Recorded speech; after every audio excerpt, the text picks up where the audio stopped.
Welcome everybody to a look at a new limited edition release from 101 Films, and it is 1984's Fear City. So this is directed by Abel Ferrara, who also did King of New York and The Bad Lieutenant. So this is a neo-noir erotic thriller, clocking in at 97 minutes long. Stars Tom Berenger, who I've seen in 9 other films. Favourites from him being The Lights of Platoon, Born on the 4th of July, and Shattered, as well as Billy Dee Williams, who I've seen in 8 other films. Obviously, he's most well known for his efforts in the Star Wars films, but he was also in 1989's Batman, Nighthawks, and Hit. It also stars Jack Scalia, who was in The Rift and Red Eye, and finally Melanie Griffith, who was in Body Double, Cherry 2000, and Stormy Monday.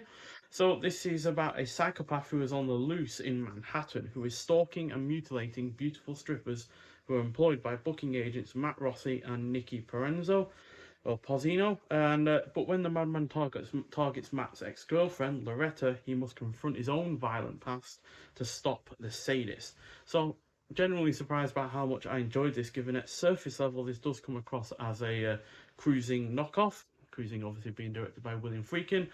Really controversial film from earlier in the decade, but this seedy and violent vision of New York City helped contribute to what is an overall engrossing film that also has a good cast and on-point pacing.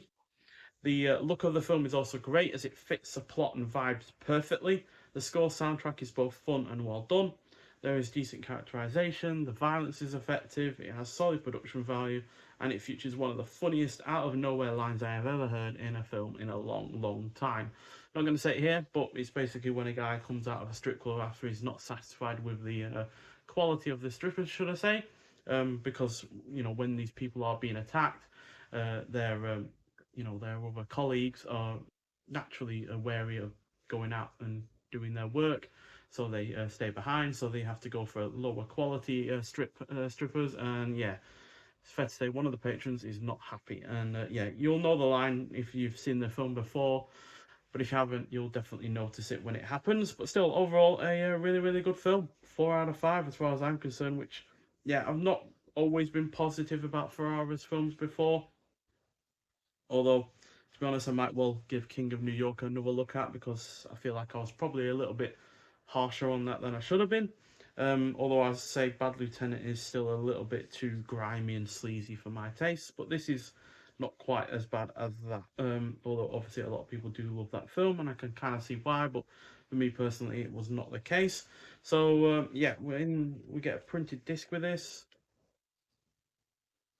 We also get a reversible artwork. So we've got the new artwork that's on the box, but we also get the original artwork, which I'm not a massive fan of, to be honest. It doesn't really evoke the kind of vibe of the film.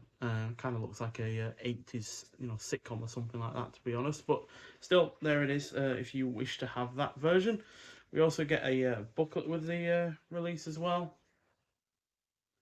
which has inside pictures from the film. We also get Seeing Red, a neo-noir guide by Rich Johnson, and then we get Return to Fear City by Brad Stevens. So yeah, I've seen plenty of neo-noirs, some more violent than others.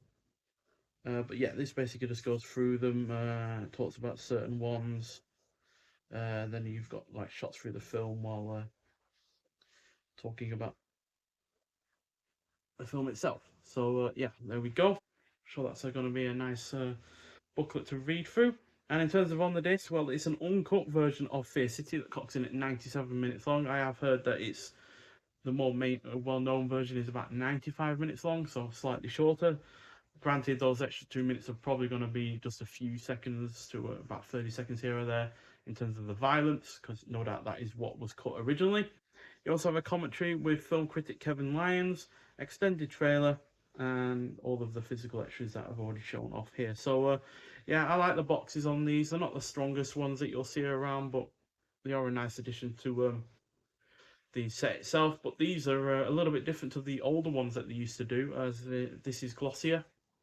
Used to be a lot, it's hard to really describe without showing you. So, 1 second. So they used to be like this. So not as glossy, more cardboard. So yeah, it depends whether or not you like that or that, to be honest. I'm fine either way. You know, the box itself is a little extra, and it does show that they've put some effort into the release. Obviously, this will get released as a standard edition, so it won't have the booklet, it won't have the box itself, but still, the film as it is fine. It's great all on its own. The limited edition extras are just the bonus as far as I'm concerned. So yeah, it's a film that's well worth seeing if you haven't seen it already. Do bear in mind though that it's not the you know, the most mainstream effort. It does have obviously a lot of sleaze and grime to it, a lot of nudity, and it really doesn't make New York look like the happiest of places to live. But still, overall, a really, really rather engrossing effort, and one that, like I said, highly surprised by how much I enjoyed it. Nonetheless, so thank you for watching, and if you have seen this film before, I'd like to hear your thoughts on it, and I'll see you in the next one. Bye.